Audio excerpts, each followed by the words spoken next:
Errol Spence and Danny Garcia, their latest exchange. Danny Garcia finally admits that Errol Spence, he won fair and square, despite the recent comments about mental health and anxiety. This is the follow-up video. I want to talk about it. Coming up. What up, Fight World? It's your boy Ego, and I'm back with some more boxing. Make sure you come in, smash the like button, SLC, subscribe, like, and comment. Now, you guys really need to be subscribed to my channel. It's the red and white button. Takes a few seconds.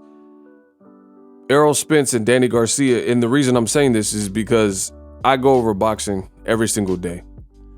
Give you guys the latest and greatest, the news, what's going on. And if you followed my channel and you subscribed to my channel, you would know.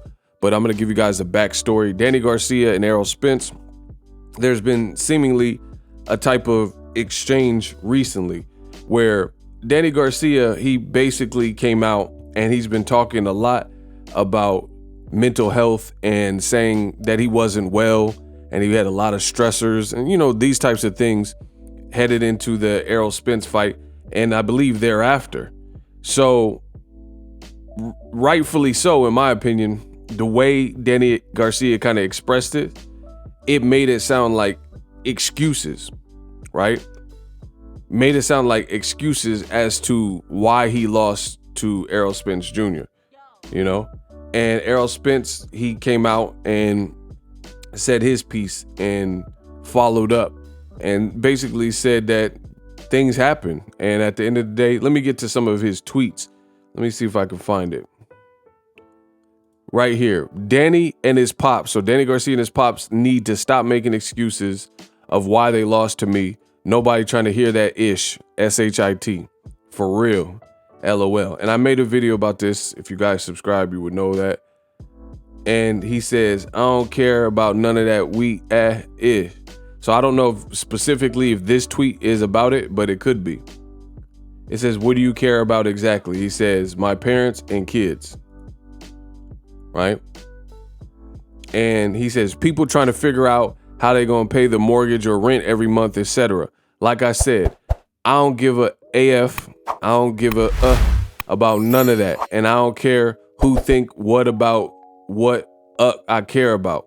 A rich being depressed. I'm sure my elders felt worse than me. Right? And like, listen, I gotta be real. And I said this in my last video regarding this situation. It's a slippery slope. It's a very slippery slope because I'm not trying to sound cold-hearted or, you know, like I don't got no, like I'm black-hearted.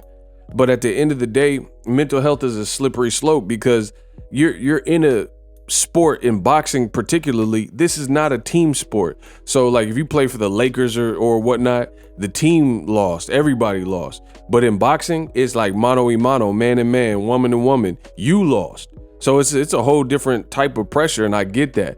But really, this is what you signed up for, and you have to be able to compartmentalize all the things you're going through and kind of make it work. If not, if you can't do that and you can't handle that, then boxing probably is not the best sport for you, because I can imagine the stress level for said job would be high. Like, you look at some of the world's most dangerous jobs, and this is not my opinion, but one of the most dangerous jobs are the crab fishermen. Reason being, they're in extreme temperatures out in the sea, and they're trying to bring back, you know, all there's like tons of fish and things like that. So we know extreme temperatures when you're in these Antarctic conditions where your body basically like hypothermia and things like that, and you can get extremely sick. And some people don't even make it from these excursions and these trips. But this is the life you chose. And what I'm saying is not to be harsh. This is a reality. If you're in a dangerous line of profession or a dangerous line of work, like a firefighter, like a boxer, like a crab fisherman, like a cop, I mean, you sign up in the military. These are all things that I'm sure the pay could be great as you move up, but the level of anxiety and stress you're going to have to you know, get a therapist or, you know, find some hobbies or knitting or whatever that calms you down, because it kind of comes with the territory. So I feel Errol Spence. He said people trying to figure out, like, this is life. Like Danny Garcia, and I'm not saying money solves your problems, because it doesn't solve your problems, but neither does being broke. Being broke don't solve your problems. Danny Garcia is a multimillionaire. So my thing is this: I'm not saying you can't be rich with anxiety. We've seen it. Obviously, look at guys like Kurt Cobain or Robin Williams or whoever, right? So we know this is a reality, but like I said, it's a slippery slope. I think people should take care and like self-care and mental health awareness. But at the same time, the way Danny Garcia came across, he made it sound like he lost because he had too much going on, and that where it begins to get fuzzy and the lines are blurred, because it begins to look like a cop-out. So I'm glad Danny Garcia came out and he put this tweet out and he kind of cleared the air, and I think that's right, because it's not fair to your opponent, which I'll get to in a minute. But Danny says, Errol Spence Jr., no excuses. I said you won fair and square. You were the better man that night. Anxiety and depression is real, and it can affect you. It don't have nothing to do with being rich. Respect, 100. So I like that. But Danny's saying this now, and when he was interviewing with Kate Abdo, and I looked at it, I don't recall him saying that Errol won fair and square. What I recall was the portion about how he had anxiety and he was stricken with anxiety. And when he did like his post-fight interview, he cried and stuff like that. A lot of the focus was just basically, you know, he's like, I gotta let this out, the stress of what I went through. And Errol responded to it. He said it was mostly directed at your pops for his comments on why you lost, like I wasn't coming back from something, which was the accident, which I talked about in my first video. He said, and you're right, it doesn't. Respect to you, though, for talking about it and showing that side, something that most of us won't or not ready to do. So I'm glad they had this exchange and, you know, kind of cleared it up. But I think if you're going to go down the route of, you know, the mental health and things like that, one, you should really maybe postpone your career, because clearly health is wealth. So if you're not mentally well, you shouldn't be fighting Errol Spence Jr. Don't just do it for the bag and, you know, and run, you know, try to get that ticket. You know, you're trying to get half a ticket or whatever and fight. And then you know, this could be life and death in boxing. But specifically, and I want to focus on this because I said this in my last video as well, is when it comes to black athletes are almost expected to be superheroes in the media eye. Like, why you don't think Wilder losing to Tyson Fury in the second fight, you don't think he had stress and things going on in his life?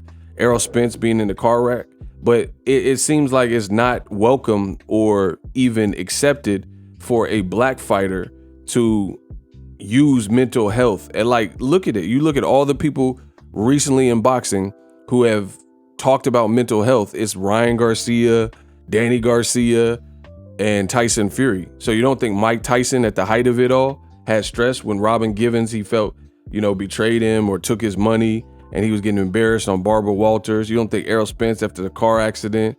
You don't think Buster Douglas after his mom died weeks before his biggest fight with Mike Tyson? You know what I'm saying? So this is a kind of slippery slope, but at the end of the day, take care of your health, take care of your mental, and probably don't fight or you shouldn't be able to get a license. And we got to up the level of clearance that fighters are getting boxing license, because you can't have your cake and eat it too. If you need help and you need a break, then take the break. And there should be protocols in place where you can't pass, maybe they do a psychological evaluation or something. And if you're not fit and you're deemed not fit to fight, then you can't fight, because you got to take care of some things and demons or whatever is causing the stress. So I'll talk about this in more depth. You know, I don't want to keep this video too long. SLC, subscribe, like, and comment. I'm the best in the business, but y'all knew that. And I'm out.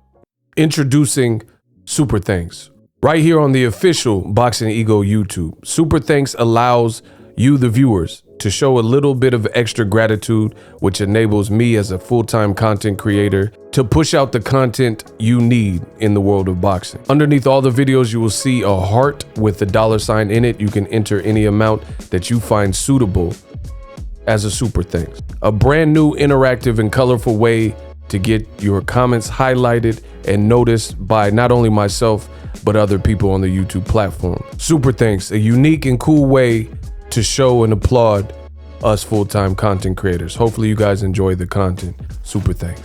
The future is now. The Hibernation 5s by Kenichi Bear. Hybrid gaming and lifestyle headphones. Out of the box, you can connect to any console or PC. Bluetooth ready with a low latency USB adapter, color RGB, and extreme bass mode. The Hibernation 5s adjust to you. Whether you need a gaming, travel, gym, or lifestyle headphones, the Hibernations got you covered. The new Hibernation 5s, link in the description. Customize the way you hear the world. Welcome to the nation.